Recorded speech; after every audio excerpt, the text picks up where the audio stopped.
Ассаламу алейкум, менің YouTube каналыма қош келдіңіздер. Бүгін сіздерге осындай бала кезімізден сүйіп жейтін молочные коржики деп аталатын тәтті дайындайтын боламын. Каналыма міндетті түрде тіркеліп, пікір қалдырып, қоңыраушаны басып қойыңыздар.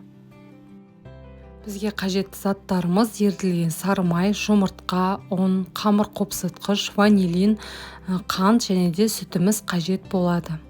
Ең алдымен ыдысымызға жұмыртқамызды жарып, қантымызды біртіндеп салып, миксердің көмегімен жақсылап араластырамыз. Яғни қантымыз толықтай еріп, жұмыртқалық массамыз ұлғайғанша араластыратын боламыз. Одан кейін ерітілген сары май, сүтімізді құйып, тағы да кішкене араластырып аламыз. Қамыр қопсытқыш пен ванилинді және де ұнымызды біртіндеп салып, осылай миксермен басында араластырып, одан кейін қолымызбен қамыр илеуге кірісетін боламыз.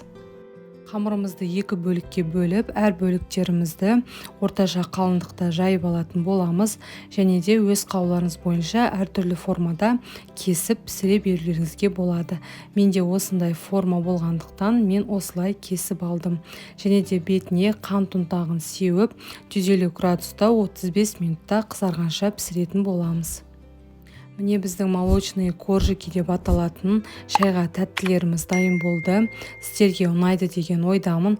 Каналыма міндетті түрде тіркеліп, пікір қалдырып, қоңыраушаны басып қойыңыздар. Менің басқа да жаңа видеоларымды бірінші болып көретін боласыздар. Барлықтарыңызға ас болсын.